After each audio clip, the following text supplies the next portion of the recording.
네, 여러분 안녕하십니까. 4월 29일 주말 아침 매일 성경 묵상 함께 나누겠습니다. 오늘은 민수기 20장으로 넘어가서 1절에서 13절까지 말씀인데요. 제가 앞부분을 읽어드립니다. 첫째 달에 이스라엘 자손 곧 온 회중이 신광야에 이르러 백성이 가데스에 머물더니 미람이 거기서 죽음에 거기에 장사되니라. 회중이 물이 없으므로 모세와 아론에게로 모여드니라. 백성이 모세와 다투어 말하 이르되 우리 형제들이 여호와 앞에서 죽을 때 우리도 죽었더라면 좋을 뻔하였도다. 아멘. 오늘 말씀을 중심으로 물이 없으므로라는 제목으로 말씀을 증거하겠습니다. 드디어 이제 가나안 땅을 눈앞에 있는 그러한 지점이었습니다. 오늘은 출애굽한 지 이스라엘이 한 40년째 되는 해였습니다. 그래서 하나님이 그 광야의 시간에 이 40년을 돌게 하고 그 다음에 다시 가나안에 들어가게 하겠다는 그 약속의 때가 가까워왔는데 그때 모세의 누나 미리암이 죽고 거기서 장사되었다 이렇게 말씀하고 있는 것입니다. 특별히 오늘 2절에 아까 읽어드린 대로 그런데도 불구하고 백성은 아직도 불평과 불만과 또 불순종에 빠져 있는 것을 보게 됩니다. 오늘 여기 등장하는 물이 없다고 모세와 아론에게 와서 따지고 또 그렇게 항의한 자들은 이 광야의 2세대들이라고 볼 수 있습니다. 그래서 출애굽 1세대들은 하나님이 불순종하심으로 20세 이상 모든 성인 남자는 광야에서 죽게 되죠. 그래서 40년을 광야를 도는 동안에 다 죽음에 이르게 되었는데 그 다음에 세대가 바로 오늘 등장하는 세대입니다. 그들은 20세 이하거나 아니면 광야 40년의 세월 속에 태어났던 이스라엘의 출애굽 2세대들이라고 볼 수가 있겠죠. 근데 그들도 자기들의 조상이나 또 자기들의 부모들이 하던 것과 똑같은 불평과 불만을 하고 있는 것이죠. 세대가 달라져서도 마찬가지였습니다. 그렇지만 하나님은 전 세대를 징계했기 때문에 이렇게 불평하는 세대에게 하나님이 징계하지 않고 긍휼을 베푸셔서 물이 없는 그들에게 물을 주시기로 작정하는데요. 이 사건 속에서 모세와 아론이 백성들에게 오히려 화가 나서 분을 내는 장면이 나타납니다. 그것을 통해 하나님은 모세에게 가나안에 들어가지 못하게 될 것이라는 그런 말씀을 해주시죠. 왜냐 하나님의 그 은혜의 뜻을 이 분노함을 드러냄으로써 하나님의 거룩함을 망쳤다고 보는 것이죠. 어쨌든 오늘 뭐 여러 가지 복잡한 상황 속에 또 불평을 하는 백성을 보게 돼요. 2절에 보면요.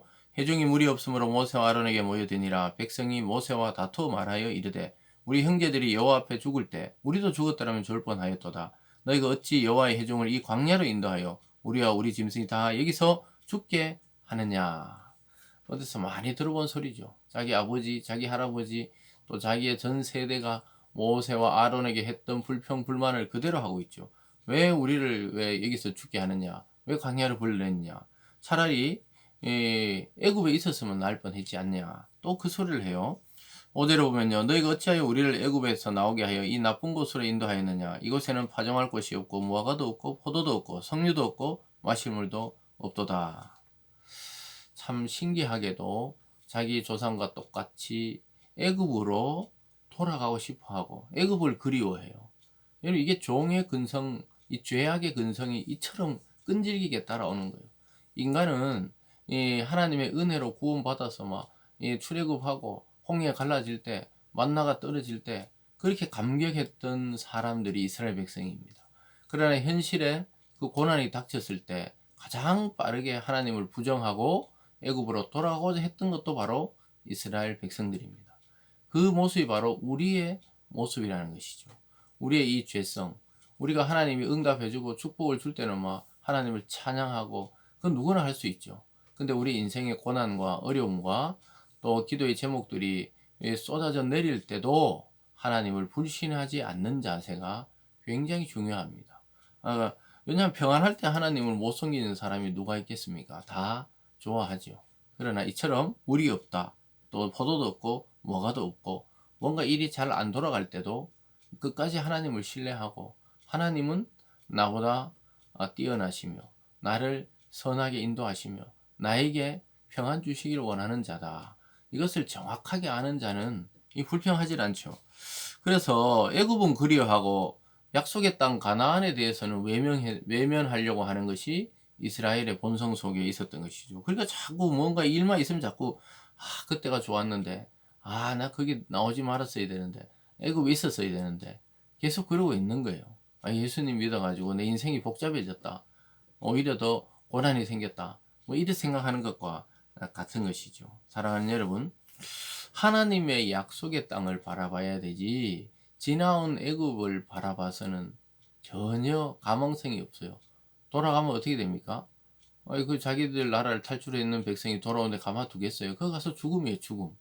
그래서 여러분, 우리가 예수 믿지 않는 세계로 다시 돌아가겠다. 그럼 죽음밖에 없는 겁니다. 그럴 때 하나님은 그래도 모세를 통해서 은혜를 베푸세요. 7절에 여호와께서 모세에게 말씀하여 이르시되 지팡이를 가지고 내 형 아론과 함께 회중을 모으고 그들의 목전에서 너희는 반성에게 명령하여 물을 내라 하라. 내가 그 반성이 물을 내게 하여 회중과 그들의 짐승에 마시게 할지니라. 그래서 모세에게 가서 그 반석 위에 서서 그 반석에게 명령하라는 거예요. 그래서 거기서 명령해서 물이 나오라 하면 하나님 거기서 물을 내겠다. 그래서 이 반석이 신약에 오면 예수 그리스도를 상징하는 것으로 나오는 것이죠. 우리에게 주시는 영생의 물이 바로 반석이신 그리스도를 통해 공급된다고 그렇게 말씀하고 있는데 오늘 여기서 하나님이 명령을 내려라 이렇게 말합니다. 그런데 모세가 화가 많이 났던 것 같아요. 이 다음 세대들도 이런 불평과 불순종을 하는 것을 보면서 모세가 크게 화를 내서 그냥 반석에게 명령을 해야 되는데 반석을 자기 가지고 있던 지팡이로 내리칩니다. 11절에 보면요. 모세가 그의 손을 들어 그의 지팡이로 반석을 2번 치니 물이 많이 솟아나오므로 회중과 그들의 짐승이 마시니라. 그 모세가 하나님의 명령을 수행한 건 맞는데 자기의 분을 더해서 명령하면 될 것을 바위를 막 2번이나 내리친 것이죠. 그랬을 때 하나님은 이 즉시 이렇게 말합니다. 12절에 여호와께서 모세와 아론에게 이르시되 너희가 나를 믿지 아니하고 이스라엘 자손의 목전에서 내 거룩함을 나타내지 아니한 거로 너희는 이 회중을 내가 그들에게 준 땅으로 인도하여 드리지 못하리라 하시니라. 참 놀랍게도 하나님의 그 위대한 종 모세가 이렇게 화를 내면서 내가 물을 내리 하면서 땅 2번 내리치니까 하나님 물은 나와서 백성은 마셨지만 하나님은 그의 행동을 지적하시는 거예요. 왜 내가 반석에 물을 내라고 했는데 그 분을 내느냐. 그러면서 내가 약속한 땅으로 인도하여 드리지 못하리라. 왜냐 하나님의 거룩함을 나타내지 못했기 때문이라고 말씀하고 있습니다. 그래서 하나님의 마음과 말씀을 정확히 알고 그것을 공동체와 성도들에게 전달해야 되죠. 믿음의 가족들과 또 믿음의 후손들에게 정확하게 했어야 되는데 우리가 우리의 생각과 감정을 섞으면 그 지도자로서 실패하고 마는 것이죠. 그래서 모세가 뭐 전반적으로 봤을 때는 하나님의 정말 온순한 또 이 지면에 온순하기가 그와 같은 자가 없다 했지만 이렇게 또 하나님 앞에 분을 내므로 범죄함으로 모세도 함께 광야에서 죽고 또 새로운 땅에는 들어가지 못하는 일이 발생하게 되었습니다. 사랑하는 여러분, 우리가 이제 과거를 돌아보지 말고 하나님의 약속의 시간, 약속의 땅을 바라보고 불평불만하기보다는 순종함으로 하나님의 거룩한 뜻을 이루는 우리들이 되기를 바랍니다. 기도하겠습니다. 사랑의 하나님 아버지, 하나님의 그 약속 앞에 불평불만하지 아니하고 오히려 하나님 말씀에 순종하고 또 그 은혜를 그대로 과감 없이 전달함으로 하나님을 이 세상과 또 다음 세대에 드러내는 우리들 되게 하여 주시옵소서. 감사드리며 예수님 이름으로 기도드리옵나이다. 아멘.